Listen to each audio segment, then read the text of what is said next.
प्यारे साथियों, बहुत समय के पश्चात आपसे आर्थिक विषयों पर कुछ चर्चा करने का अवसर मिला है, क्योंकि कुछ विश्व के आर्थिक पटल पर ऐसी घटनाएं घट रही हैं जिनका काफी वैश्विक असर पड़ेगा और विश्व की अर्थव्यवस्थाएं लगभग अस्त व्यस्त होने की स्थिति में होगी। इस प्रोसेस को डी डॉलराइजेशन कहा जा रहा है। अर्थात डॉलर जो आज की तारीख में सबसे शक्तिशाली मुद्रा है और इसका प्रभाव पूरे विश्व पटल पर है। हर अर्थव्यवस्था डॉलर के ऊपर जो है अपना मुद्रा का संतुलन उसके साथ बनाने का हमेशा प्रयासरत रहती है। अब डॉलर क्या है? डॉलर मुद्रा है और मुद्रा क्या होती है? ये एक वैल्यू होती है। जैसे हम अपने यहाँ भारतीय अर्थव्यवस्था में कहते हैं कि रुपया है हमारा, उसी तरह से रूस जो है कहता है हमारा रूबल है, जापान कहता है कि हमारा येन है, यूनाइटेड किंगडम कहता है कि हमारा पौंड है। तो हर मुद्रा एक अर्थव्यवस्था के साथ में जुड़ी रहती है और इसका प्रमुख उद्देश्य होता है कि इसका एक्सचेंज वैल्यू हमेशा किसी कंज्यूमेबल आइटम के साथ में। जैसे हम हमेशा कहते हैं कि सब हमारा आटे का भाव क्या है, शक्कर का भाव क्या है, तेल का भाव क्या है। तो ये वैल्यू जो है ना, एक कमोडिटी को एक असाइन की जाती है कि इतने रुपए का आटा है, इतने रुपए का शक्कर है, इतने रुपए का तेल है। इस तरह से आप अलग अलग कोई भी मार्केट में आप कोई भी चीज खरीदने जाएंगे तो सबसे पहले आप रेट पहुंचे पूछेंगे, चाहे भले वो टेलीविजन खरीदना हो या फ्रिज खरीदना हो या कोई भी कंज्यूमेबल आइटम, किसी भी तरह का कंज्यूमेबल आइटम हो, उसके साथ में हमेशा एक रेट बना। तो करेंसी का सबसे पहला काम जो है वो उसकी परचेजिंग पावर से है। परचेजिंग पावर डिपेंड करती है कि किस देश में कितना अधिक उत्पादन हो रहा है और उसका मार्केट कितना बड़ा है और वहां पे उद्योग धंधों का विकास कैसे हो रहा है, जिसे हम कहते हैं कि ग्रॉस नेशनल प्रोडक्ट, जीडीपी हम जिसे कहते हैं कि भाई अमेरिका की सबसे ज्यादा है, उसके बाद में चाइना की है, उसके बाद में तीसरे चौथे और पांचवें नंबर पर हमारा देश है। मगर इन सभी का आज की तारीख में जो इसकी श्रेणी बनाई जाती है वो डॉलर में ही उसका होता है कि कितने ट्रिलियन डॉलर की अमेरिका की है, कितने ट्रिलियन डॉलर की चाइना की है। तो ये एक मूल्य है, करेंसी का मूल्य है और उसका सभी, चाहे भले वो हमारे यहाँ इंडियन रुपीज है, मगर इंडियन रुपीज को कन्वर्ट डॉलर में करके और उसका जो है ना हमारी अर्थव्यवस्था का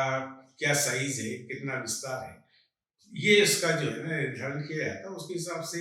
श्रेणी बनती है कि कौन सा देश कितना अमीर है, कौन कितना गरीब है। ये सब वर्गीकरण जो है ये इसी आधार पर किया जाता है। अब ये भी एक जानना बहुत आवश्यक है कि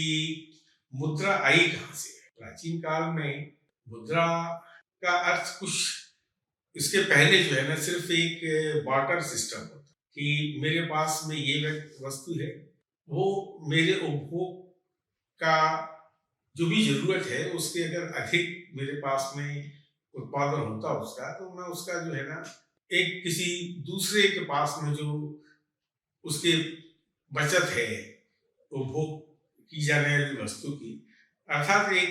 के पास में अगर चावल ज्यादा है और एक के पास में जो है ना गेहूं ज्यादा है, तो जो भी उनका जो उपभोग के ऊपर जो भी उनका शेष रहता था उसको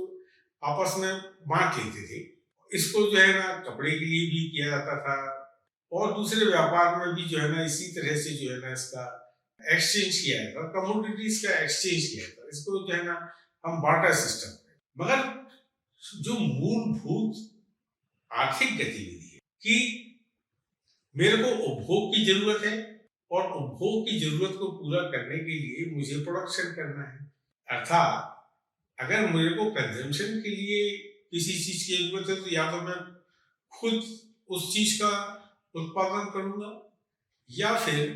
एक ऐसे सोर्स की मैं तलाश करूंगा जो मेरी उपभोग की दूसरी आवश्यकता को पूरा करने के लिए तैयार है। तो एक तरफ मैं कंजम्पशन भी कर रहा हूँ और दूसरी तरफ प्रोडक्शन भी कर रहा हूँ। इसी तरह से हर आदमी आज की तारीख, आज की अर्थव्यवस्था के संदर्भ में अगर हम बात करें कि हर आदमी बेसिक एक्टिविटी उसकी कंजम्पशन है। और अब वो जरूरतें जो है वो पहले के और आज के मुकाबले मैंने इनकी कोई तुलना की ही नहीं है सर। अब हमें कपड़े भी चाहिए हैं तो 10 तरह के कपड़े चाहिए, अगर घड़ी भी चाहिए तो हमें 10 तरह की घड़ी चाहिए, अगर हमें स्मार्टफोन भी चाहिए तो अलग अलग फीचर वाले, कोई कम फीचर है कोई ज्यादा है। इसी तरह से कोई टेलीविजन है तो उन्होंने कहा कि सर स्मार्ट टीवी चाहिए, अब बड़े हैं तो उन्होंने कहा कि स्क्रीन साइज और बड़ी चाहिए हमको। तो इस तरह से जो है समय के साथ उपभोक्ता की आवश्यकताएं जो है ना वो ये हमेशा बढ़ती आती है। और जैसे जैसे टेक्नोलॉजी में बदलाव होता है, आवश्यकताएं उसके अनुसार उपभोक्ता अपने जो मार्केट का जो प्रचार प्रसार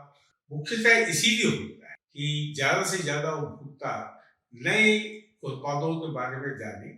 और ये किस तरह से उनके जीवन स्तर को सुधारने में इसका योगदान हो सकता है। इसका जो है इसीलिए जो है नए नए जब प्रोडक्ट आते हैं तो उनमें प्रॉफिट मार्जिन बहुत, जब यही प्रोडक्ट जो है ना मास स्केल पे बनने लगते हैं तो उसको जो है उसकी स्केल ऑफ इकोनॉमी अलग होती है। शुरू में जब जिसे हम कह सकते हैं कि वर्ल्ड वॉर की समाप्ति और उसके पहले की स्थिति में बहुत फर्क आ गया था। उस समय जो है जो ग्रेट ब्रिटेन है ये इसके पास में बहुत बड़ी कॉलोनियां थी। मुख्य रूप से जो है ना जो सबसे आर्थिक रूप से सशक्त कोई अगर इकोनॉमी थी तो वो भारतवर्ष की थी। इसीलिए उस समय पौंड जो है उनका स्टर्लिंग पौंड जो है वो विश्व की एक मान्य करेंसी हुआ करता था। जब हमें स्वतंत्रता मिली तो उस समय हमने अपने रिजर्व जो है वो पौंड में ही रखे थे और उसी को जो है ना बाद में उसका विभाजन जो है भारत और पाकिस्तान के बीच में किया गया। मगर हुआ उसके पश्चात जो है विश्व युद्ध के बाद में एक स्थिति ऐसी आई कि ग्रेट ब्रिटेन के ऊपर ये दबाव बढ़ गया कि अब आपको जो है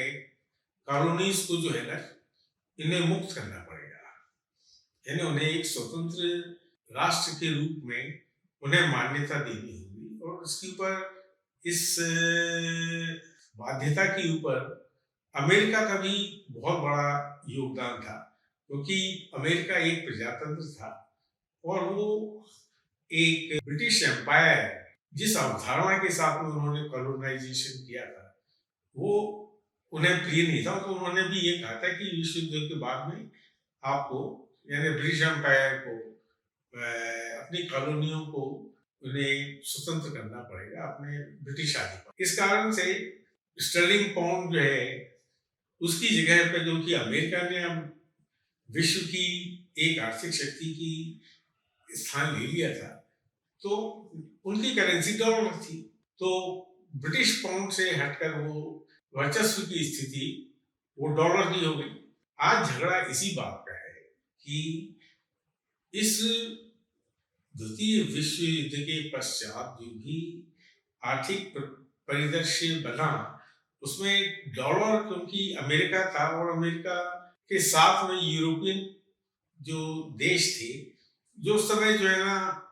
काफी अधिक आर्थिक रूप से संबद्ध थे, ये सब जो है ना एक ही कैंप को बिलोंग करते थे। इस कारण से एक ऐसी व्यवस्था, इसका निर्माण एक तत्कालीन परिस्थितियों के हिसाब से देखा जाए तो ये आवश्यक था कि वो आपस में सहयोग करते हैं। और डॉलर को जो है ना इस कारण से जो भी हमारे अंतरराष्ट्रीय वर्ल्ड बैंक, आईएमएफ और दूसरे जितने भी अंतर्राष्ट्रीय संस्थाएं थी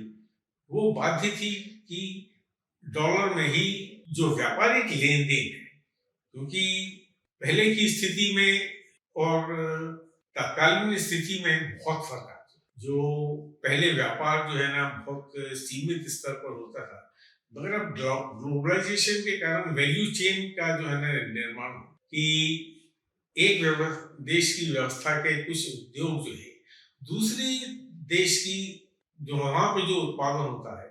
उसके साथ में उनको इंटीग्रेट होना, उनका सामंजस्य जो है उनके साथ में उनको करने के लिए मजबूर होना। इसी कारण से हम देखेंगे कि आज की तारीख में सप्लाई चेन, क्योंकि प्रोडक्शन की जिम्मेदारी उस समय जो दी गई थी वो चाइना को दी गई थी। इसका उसका एक प्रमुख कारण था कि चाइना में लेबर कॉस्ट बहुत कम और वहाँ की जो भी शासन व्यवस्था थी उसमें जो है लेबर को जो है एक प्रकार से कहना चाहिए कि शोषण करने की जो है वहाँ पे छूट थी। इस कारण से और मार्केट तो खैर जैसा आप जानते हैं कि वर्क फोर्स जो है वो उसके पास में बहुत विशाल वर्क फोर्स भी थी क्योंकि जनसंख्या बहुत ज्यादा थी। तो एक रोल मॉडल जो है ना डिसाइड किया गया कि चाइना जो है अपने प्रोडक्ट को सारे विश्व में भेजेगा और उन सेवाओं का उपभोग जो है वो उन्नत देश करेंगे, यानी कि प्रोडक्शन की जिम्मेदारी किसी और को और कंजम्पशन की जिम्मेदारी कुछ और। अब यहां से जो है एक असंतुलन की स्थिति पैदा होती है क्योंकि अमेरिका के पास में डॉलर, यानी उनके पास में डॉलर को प्रिंट करने के ऊपर जो है कोई भी उनके ऊपर अनुशासन नहीं था या उसके ऊपर कोई बाध्यता नहीं थी कि कितने डॉलर का वो प्रिंटिंग करें। इस कारण से अमेरिकी अर्थव्यवस्था में जो इंटरेस्ट रेट थी वो अस्वाभाविक रूप से कम थी, यानी कि अगर वहां के कंज्यूमर को कोई लोन लेना है तो उसको 1% इंटरेस्ट देना पड़ा। मगर जब जैसे हम अपने भारत में देखें कि अगर आप कोई भी टीवी खरीदने जाएंगे या मकान बनाने जाएंगे तो बैंक जो है ना कम से कम जो है ना लॉन्ग टर्म एसेट्स के ऊपर जो है थोड़ा सा कम है, मगर शॉर्ट टाइम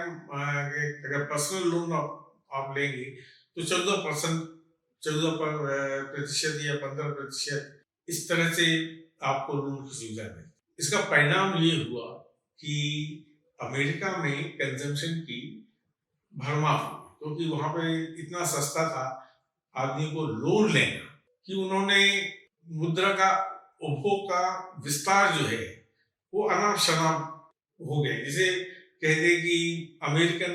कंज्यूमरिज्म वो एक उदाहरण बन गया सारे विश्व के लिए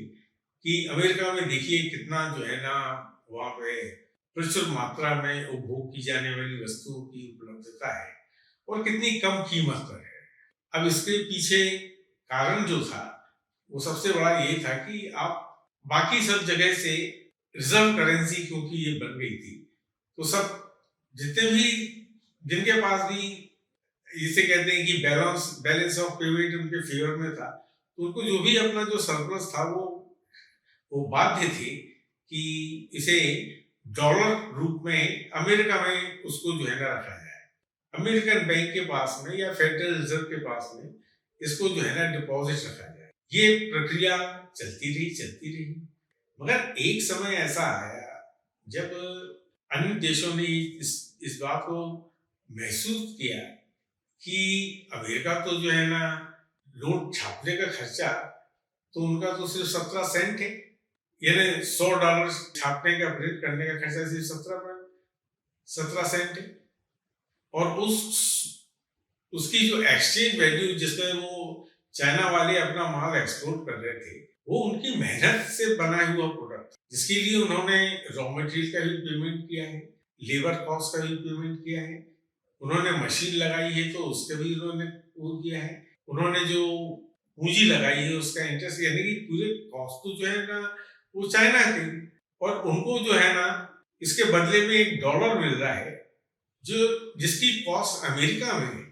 प्रिंटिंग की कॉस्ट जो है सिर्फ 17 सेंट है। अब ये बात जब सामने आई कि कितना अधिक शोषण हो रहा है, क्योंकि आपने एक रोल मॉडल बना दिया है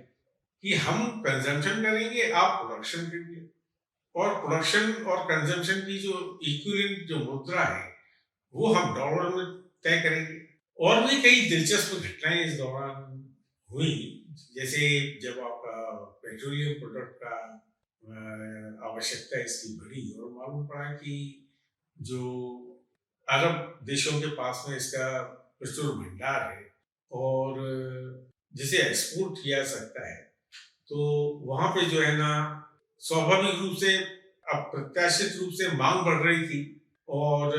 इस मांग को पूरा करने के लिए कहीं कोई दूसरा अधिक सोर्स कोई था नहीं, इसलिए जो है अरब देशों के तेल को खरीदने की एक बाध्यता थी। जब ये चीज सामने आई तो इसके कारण जो है ना पेट्रो डॉलर का जो है ना एक कॉन्सेप्ट सामने आया, जिसे अमेरिका ने कहा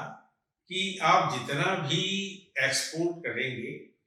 वो सिर्फ डॉलर में करेंगे, यानी किसी दूसरी मुद्रा में आप एक्सपोर्ट नहीं करेंगे, और इसके बदले में हम आपको जो है ना अपना सैन्य या मिलिट्री का प्रोटेक्शन हम आपको देंगे। यानी कि एक प्रकार से एक समझौता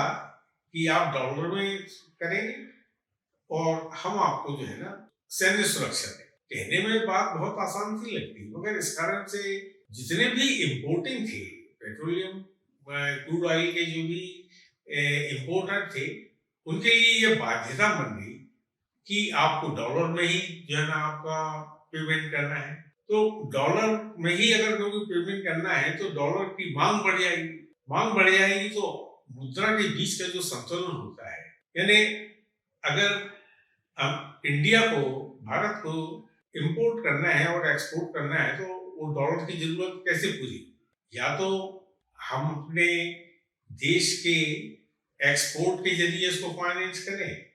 या फिर अधिक कीमत पर हम डॉलर को खरीदें इंटरनेशनल मार्केट में। इसका परिणाम क्या होगा? जब आप डॉलर ज्यादा खरीदने जाएंगे और डॉलर की अगर आपूर्ति कम है तो आपको ज्यादा रुपए में पेमेंट करना पड़ेगा, अर्थात आपकी रुपए की कीमत जो है, जो एक्सचेंज वैल्यू है, वो कम हो जाएगी। आपको इस बात का स्मरण होगा कि स्वतंत्रता प्राप्ति के समय $1 6 रुपए के बराबर होता, और आज स्थिति आप देखिए कि $1 के लिए आपको लगभग 90 रुपए जो है आपको देना पड़ता है। मतलब रुपए की वैल्यू डेप्रिशिएट हो, हमारी परचेजिंग पावर कम हो। ये किस कारण से हुआ? क्योंकि हमको हमारे ऊपर बाध्यता थी कि आपको अगर इंपोर्ट करना है क्रूड ऑयल तो आपको पेमेंट सिर्फ डॉलर में करना पड़ेगा। अब ये जो एक प्रकार से कह सकते हैं कि दादागिरी होती है, जो शक्तिशाली देश होती है या शक्तिशाली मुद्रा होती है, उनकी स्वाभाविक प्रवृत्ति होती है कि उसको जो है ना उसको वो मजबूत रखने के लिए अपना प्रयत्न जारी रखें। मगर अब साथ साथ में दूसरी अर्थव्यवस्थाएं, जब आप परिवर्तन की बात करते हैं तो दूसरी अर्थव्यवस्था भी तो बढ़ रही है। आज अगर चाइना की मैन्युफैक्चरिंग कैपेसिटी की अगर चर्चा करें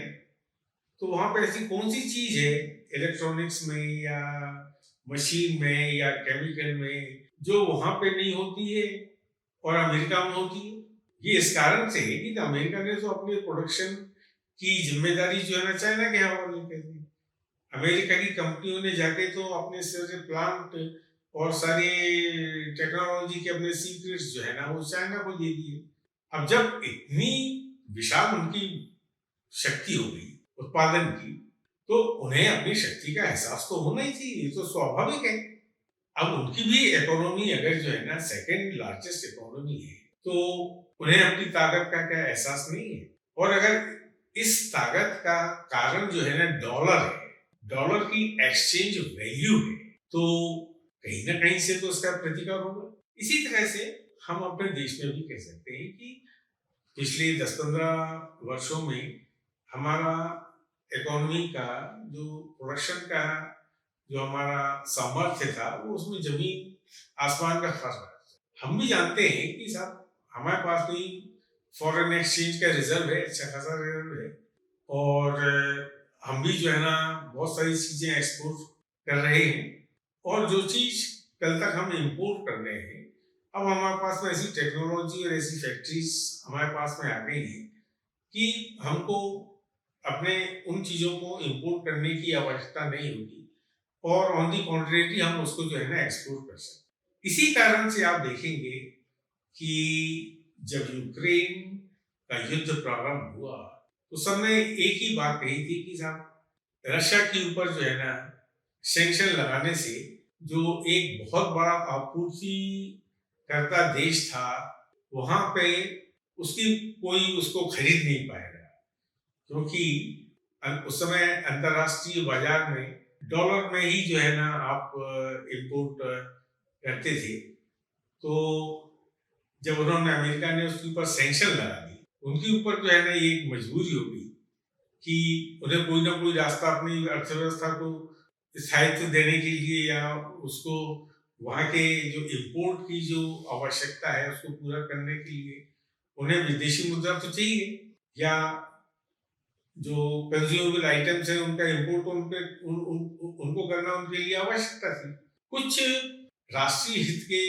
भी ऐसे अवसर आते हैं जब आपको जो है ना कुछ कदम उठाने के लिए मजबूर होना। इस दौरान जो है ना इंडिया में भारत की रशिया के साथ में हुई कि हम आपके इंपोर्ट करेंगे, मगर हम आपको जो है डॉलर की जगह रुपए में पेमेंट। सोवियत रशिया के लिए ये एक विन विन टाइप की सिचुएशन थी। एक तो उसकी जो है ना एक्सपोर्ट की जो मार्केट उसका जो है ना बंद हो गया था, वो मार्केट जो है ना इंडिया ने उसको खरीदने के लिए यहाँ पर, तो उनकी डिपेंडेंस जो यूरोपियन कंट्री या दूसरे कंट्रियों के ऊपर थी वो निर्भरता कम हो गई, और साथ में इंडिया की भी एक समस्या दूर हो गई कि हमको जो डॉलर में पेमेंट करना पड़ता था, इसकी जगह हम अपना रुपए में पेमेंट कर रहे हैं, और रशिया चाहे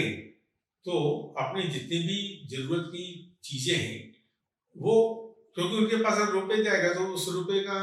उपयोग जो है ना वो भारत से सामान को आयात करने में एडजस्ट कर सकते हैं। तो दोनों देशों के लिए ये विन विन सिचुएशन होगी। मगर अब इसका परिणाम जो है, क्योंकि भारत एक बहुत बड़ा उपभोक्ता है, बहुत बड़ा पेट्रोलियम प्रोडक्ट का, इसकी आवश्यकताएं काफी विशाल है, तो जो पहले के जो पेट्रोल उत्पादक देश थे जिसे हम ओपेक कंट्रीज कहते हैं, जिसमें सबसे बड़ा योगदान जो है सऊदी अरेबिया का है, तो उनके लिए एक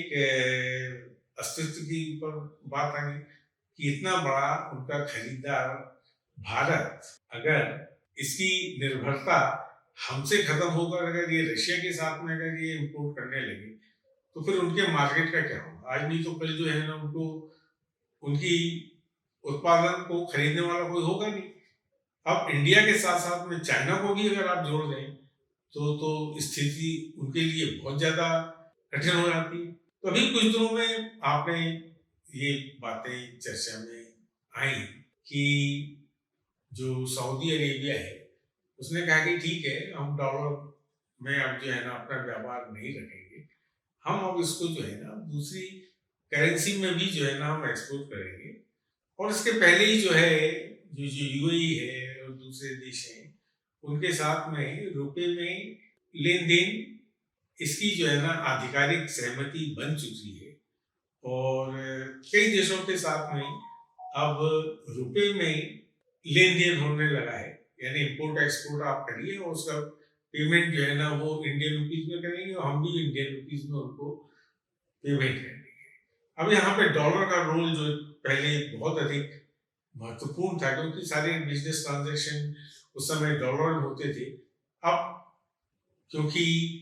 एक इतना बड़ा कंज्यूमर मार्केट चाइना का और इंडिया का अगर डॉलर नहीं करेगा तो स्वाभाविक है कि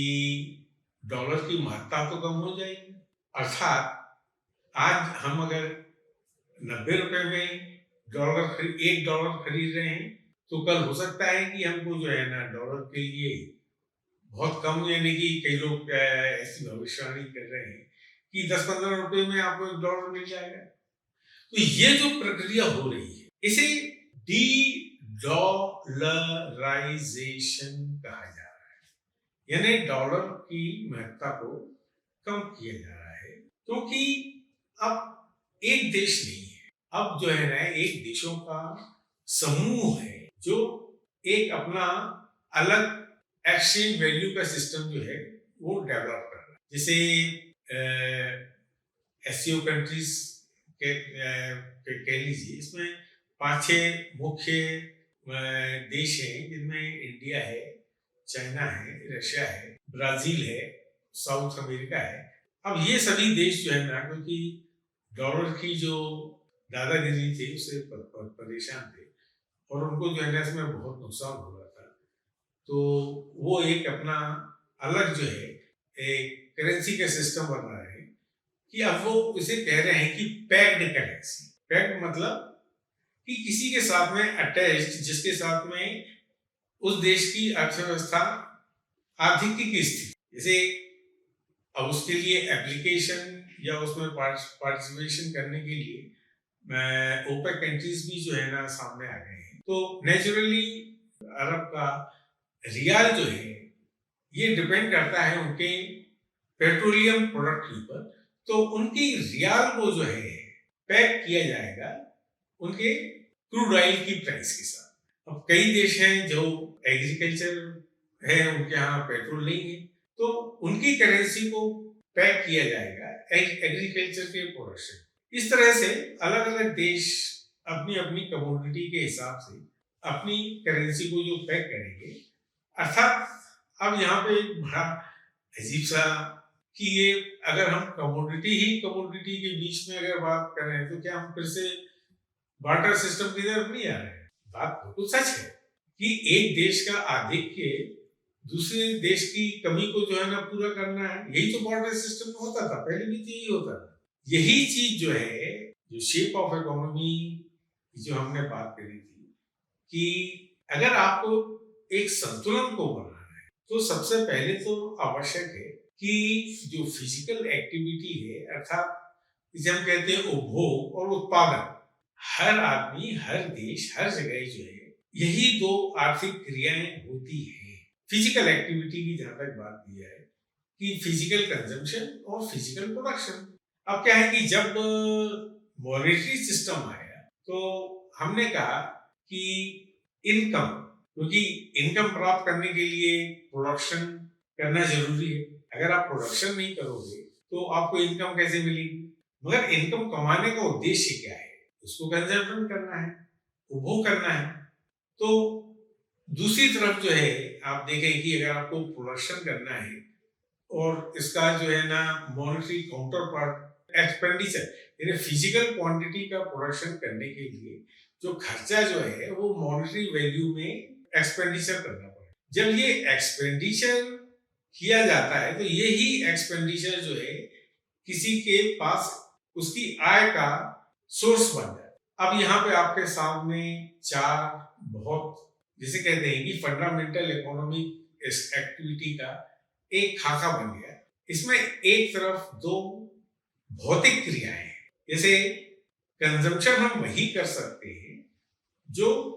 नेचुरल रिसोर्स के रूप में उपलब्ध हो। अर्थात अगर आप खा रहे हैं तो आप फल खा सकते हैं, आप दाल खा सकते हैं, आप शुगर केन को प्रोसेस करके शक्कर खा सकते हैं, उसका गुड़ भी बन सकता है, मसाले खा सकते हैं, यानी कि जो भी चीज खेतों में उगाई जा सकती है, हार्वेस्ट की जा सकती है, उसको आप उपभोग कर सकते हैं। दूसरी उपभोग की भी चीजें जितनी भी हैं वो फिजिकल इसलिए है कि इन्हीं जो हमारे खनिज पदार्थ हैं, इनके अलग अलग संयोजन से आपको स्टील भी चाहिए, आपको सीमेंट भी चाहिए, आपको एल्यूमिनियम भी चाहिए, पेट्रोलियम प्रोडक्ट से आपको जो है ना कई तरह के जो है ना प्लास्टिक और दूसरे प्रोडक्ट चाहिए। कहने का मतलब ये है कि बिना नेचुरल रिसोर्सेस के आप प्रोडक्शन नहीं कर सकते। अब ये एग्रीकल्चर हो सकता है, माइनिंग हो सकता है, मैन्युफैक्चरिंग हो सकता है, बहुत तरह की जो है ना, आप आज की तारीख में इनकी भिन्नताएं जो हैं वो बहुत अधिक है। इसी तरह से प्रोडक्शन टेक्निक के साथ साथ जो है ना, एक्सपेंडिचर भी जो इसका, जिसे कह सकते हैं कि इसका जो संयोजन होता है कॉस्ट का, वो अलग अलग प्रोडक्ट के प्रोडक्शन के लिए इसका संयोजन भी अलग अलग होता है। इसी तरह से आप देखेंगे कि जब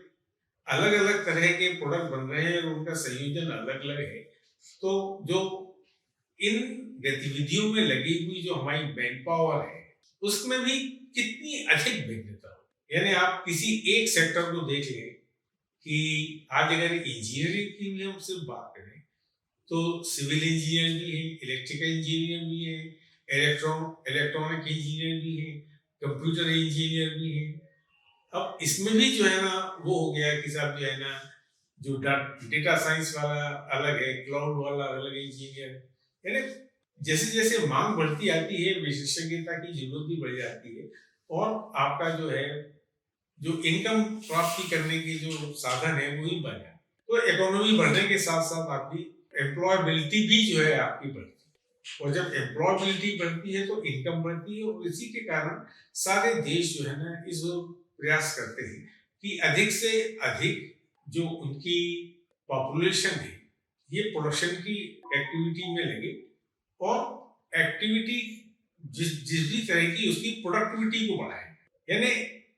आदमी ज्यादा उत्पादन करेगा तो उसके पास में ज्यादा इनकम आएगी। अब ये काम एक हमेशा जो है ना, जिसे आप कह सकते हैं कि इनके बीच में हमेशा एक संतुलन, जिसे हम कहते हैं इक्विलिब्रियम, कि कंजम्पशन और प्रोडक्शन के बीच में जब तक आपका संतुलन नहीं होगा, तो इनकम और एक्सपेंडिचर के बीच में, क्योंकि ये तो दोनों जिसे कहते हैं कि अपोजिट पोल है, कंजम्पशन के लिए इनकम जो है ना अपोजिट पोल है, इसी तरह से प्रोडक्शन जो एक फिजिकल एक्टिविटी है, उसके लिए एक अपोजिट पोल जो है वो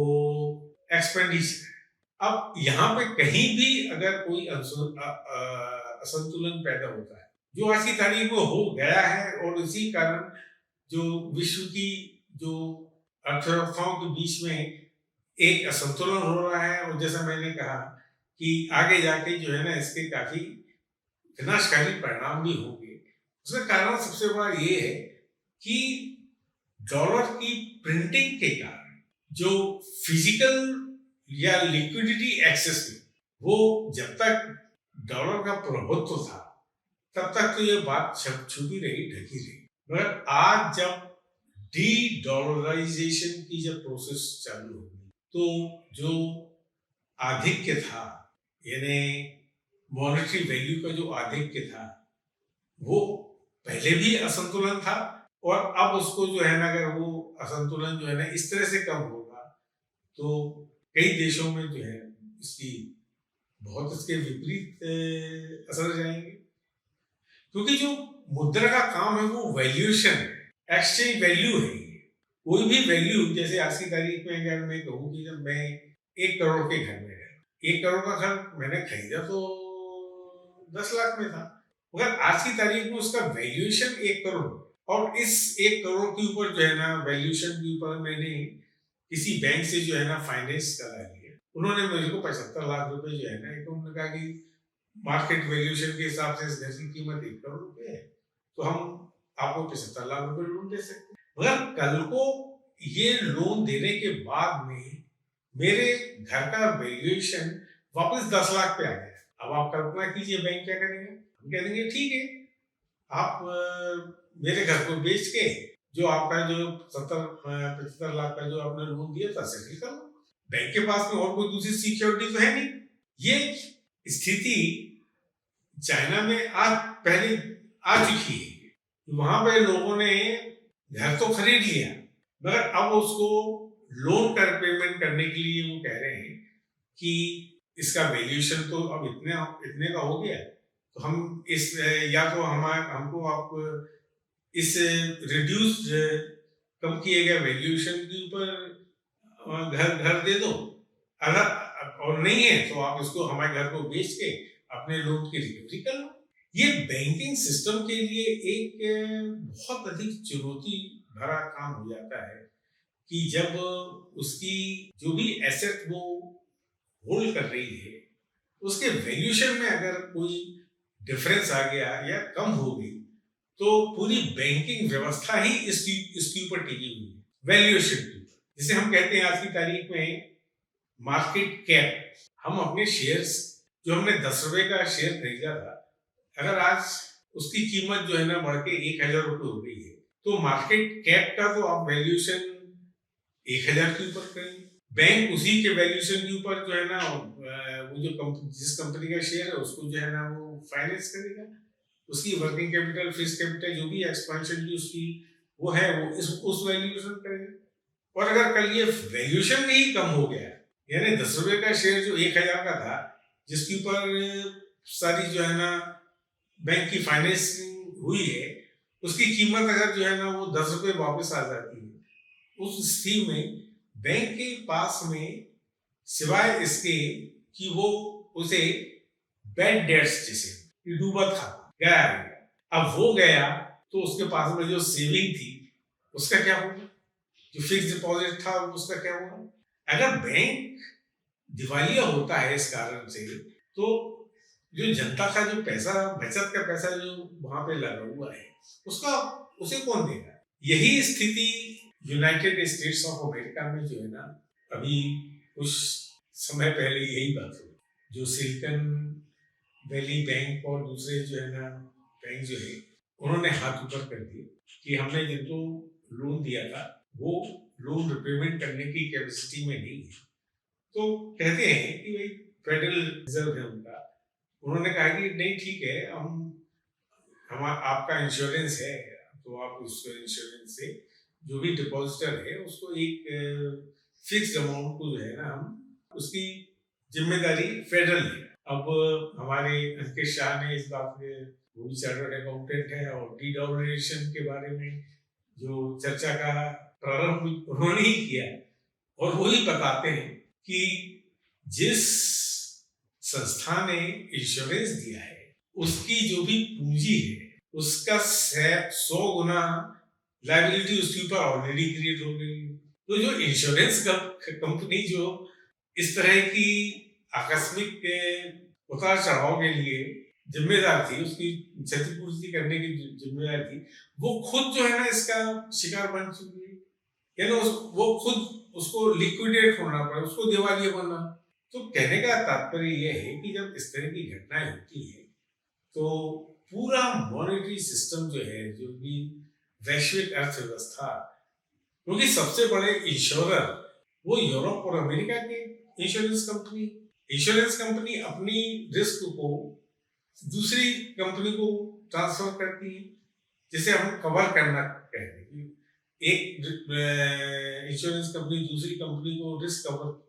करती है। तो जो सबसे शक्तिशाली इंश्योरेंस कंपनी है,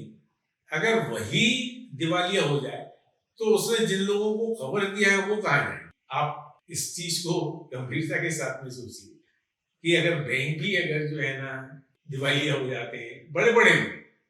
अपन छोटे मोटे बैंक की बात नहीं करते, या उनके पास में इतनी गंभीर लिक्विडिटी की समस्या हो जाती है, तो इसका वैश्विक समुदाय पर, वैश्विक अर्थव्यवस्था पर प्रतिकूल असर पड़ना अनिवार्य है। और ये क्योंकि प्रोसेस चालू हो चुकी है और इसको जो है ना रोल बैक करने का कोई भी संभावना नहीं। हम अपने देश में देख रहे हैं कि रूपी ट्रेड का विस्तार हो रहा है। हमारा यूपीआई सिस्टम के जरिए मुद्राओं का, यानी भारतीय रुपए में खरीदने और बेचने का, व्यापार करने का ये सिलसिला चालू हो गया है। जो petroleum producing country, specially UAE के साथ में रूपी ट्रेड हो चुका है, इसकी प्रोसेस चालू हो चुकी। तो डी डॉलराइजेशन की प्रोसेस से ये कल्पना करना कि अब हम अपने रुपए को फिर से डॉलर के साथ में जोड़ के उसी स्तर पर ले आएंगे, इसकी संभावना बहुत, इतना जरूर है कि तरह तरह के दबाव, तरह तरह के, मगर ये स्वाभाविक प्रक्रिया है कि किसी एक मोहल्ले में एक किसी की दादागिरी से, मगर अब जब वो थोड़ा सा शारीरिक रूप से अक्षम हो जाता है, तो कोई दूसरा आदमी आके रंगदारी करने लगता है या उनके अपने अपने गैंग बन जाते हैं। तो ये गैंग वॉर इंटरनेशनल मार्केट में जो है ना, ये कोई नई बात नहीं। कार्टेल बनना या एकाधिकार की प्रवृत्ति, ये सच्चाई है, आज की सच्चाई है कि कुछ देश जो है ना अपनी रंगदारी बढ़ाने के लिए ये हमेशा जो है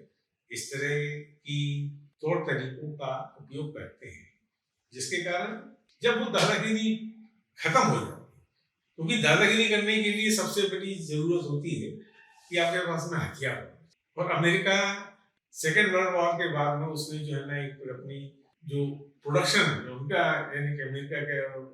इकोनॉमी का एक बहुत बड़ा आधार बिंदु जो है उसकी सैन्य सामग्री निर्माण, आर्मामेंट इंडस्ट्री जिसे कह सकते हैं, वो है। अब वो उस इंडस्ट्री को वाइबल बनाए रखने के लिए हजार तरह के प्रबंध होते हैं। अब मैं एक व्यक्तिगत रूप से एस्पिरेशन तो नहीं डालूंगा, मगर ये एक सच्चाई है कि यूक्रेन वॉर के पीछे कुछ व्यावसायिक हित भी जुड़े। मगर अब जब ये व्यावसायिक हित जो है पूरे नहीं, यानी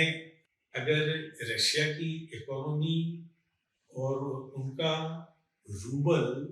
यूक्रेन के युद्ध के पहले जो उसकी एक्सचेंज रेट थी उससे कई गुना अगर आगे बढ़ गया है,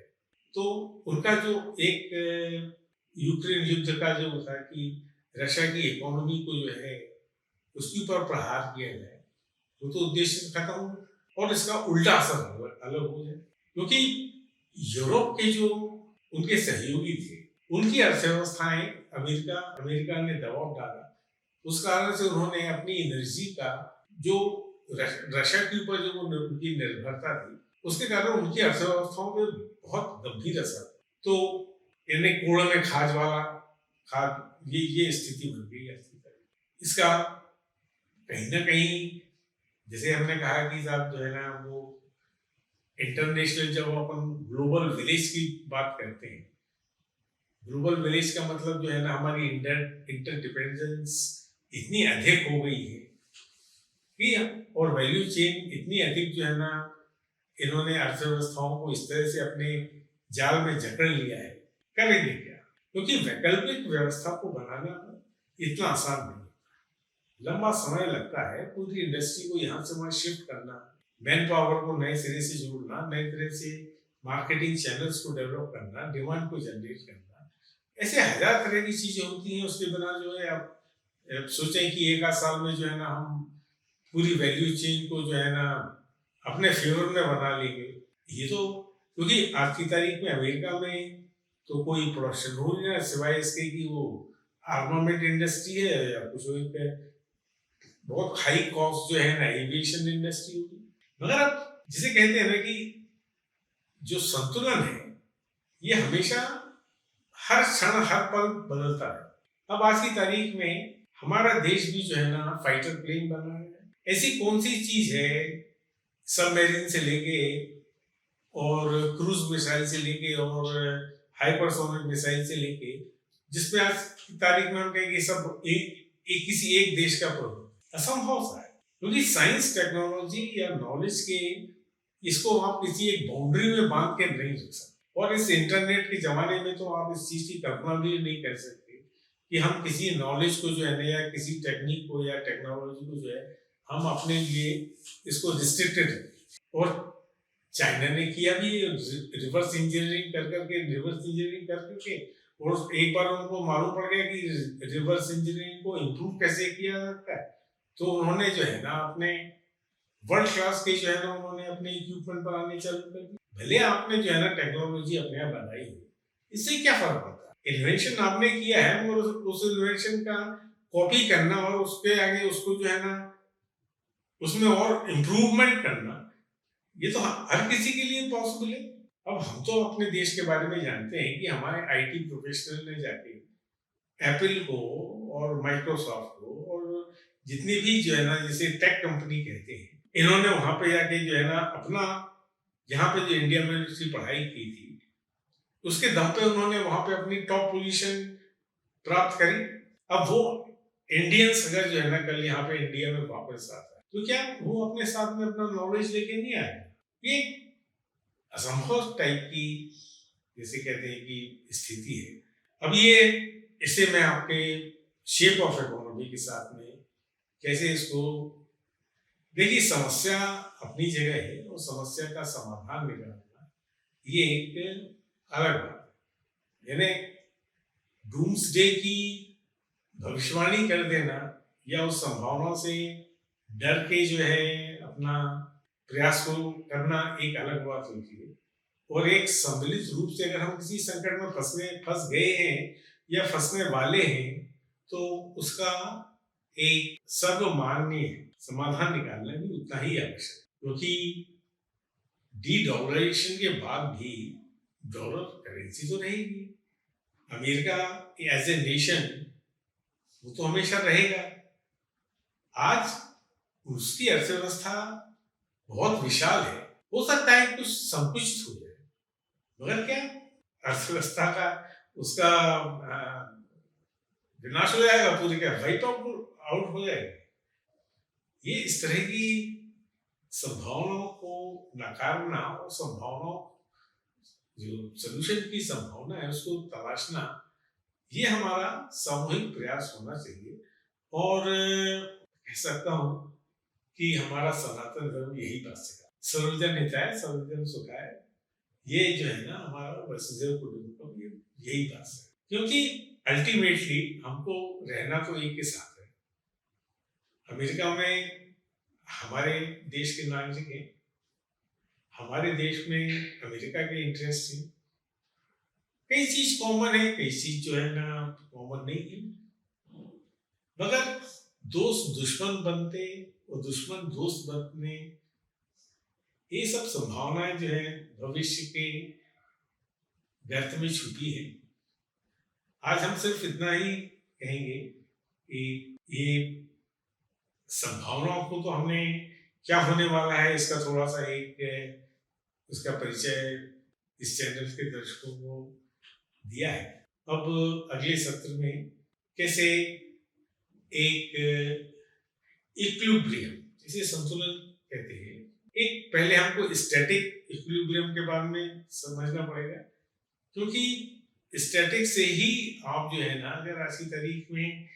कोई बहुत ज्यादा असंतुलन हो गया है, यानी इक्विलिब्रियम अगर मान लो डिस्टर्ब हो गया है, तो पहले तो हमें इस चीज को तय करना होगा कि भाई इक्विलिब्रियम क्या होता है, इक्विलिब्रियम कैसे संभव है। जब बजट जो भी मर्ज है उसको पहचान लेंगे तभी तो उसकी दवा के बारे में बात। तो मैं किसी अर्थव्यवस्था के डॉक्टर के रूप में तो नहीं, मगर एक शुभचिंतक के रूप में जरूर आपसे कुछ शैक्षणिक स्तर पर भी बात करूंगा और कुछ व्यवहारिक स्तर पर भी। तब तक के लिए आप लोगों का सबका बहुत बहुत धन्यवाद।